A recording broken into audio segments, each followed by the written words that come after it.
യൂട്യൂബിൽ ഇപ്പോൾ വൈറലായി പൊയ്ക്കൊണ്ടിരിക്കുന്ന ഒരു പ്രൊഡക്റ്റ് ആണ് കേട്ടോ, ഡേം ഡോക്കിൻ്റെ പീലിംഗ് ഫുഡ് മാസ്ക്. യൂട്യൂബ് തുറന്ന ഇതിൻ്റെ വീഡിയോ തന്നെയാണ്. അപ്പോൾ ഒന്ന് ട്രൈ ചെയ്ത് നോക്കാമെന്ന് വിചാരിച്ചു. ഫസ്റ്റ് ഞാൻ ചൂടുവെള്ളത്തിൽ കാല് കുറച്ച് നേരം ഇട്ട് വെച്ചിട്ടുണ്ടായിരുന്നു കേട്ടോ. എന്നിട്ട് നനഞ്ഞ തുണി വെച്ച് കാലൊക്കെ നന്നായിട്ട് തുടച്ച്. എൻ്റെ കാലിൽ വലിയ പ്രശ്നങ്ങളൊന്നുമില്ല, കുറച്ച് കട്ടിയുള്ള ഭാഗം ഉണ്ടായിരുന്നു. അത് ഞാൻ കഴിഞ്ഞ ദിവസം ആ കട്ടിയുള്ള ഭാഗം കളയുന്ന മെഷീൻ ഇട്ടിട്ട് ഒന്ന് ക്ലീൻ ചെയ്തിട്ടുണ്ടായിരുന്നു.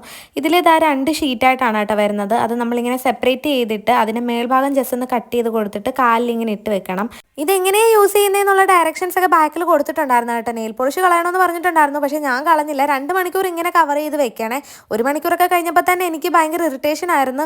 ഒരുമാതിരി കാലൊക്കെ പുകയുന്ന അവസ്ഥയായിരുന്നു കേട്ടോ. ഇതൊന്നും ഒരു വീഡിയോയിലും പറയുന്നതായിട്ട് ഞാൻ കണ്ടില്ല. ഇതിനൊരുമാതിരി സെൻസോഡൈൻ്റെയോ കോൾഗേറ്റിൻ്റെയോ ഒക്കെ മണമായിരുന്നേ. 2 മണിക്കൂർ കഴിഞ്ഞ് അയച്ചു കഴിഞ്ഞപ്പോൾ എൻ്റെ കാലിൻ്റെ അവസ്ഥ എൻ്റെ പൊന്നു ഒരുമാതിരി മരവിച്ചിരിക്കുന്ന അവസ്ഥയായിരുന്നു. കാലൊക്കെ പുകഞ്ഞിട്ട് 3 ദിവസം കഴിയുമ്പോഴത്തേക്കിനും സ്കിന്ന് പീലാവുമെന്നാണ് പറഞ്ഞത്. ഞാൻ ചൂടുവെള്ളത്തിൽ അതിന് ശേഷവും കാല് കഴുകി കേട്ടോ. അപ്ഡേറ്റ്സ് അറിയിക്കുന്നതായിരിക്കുമേ.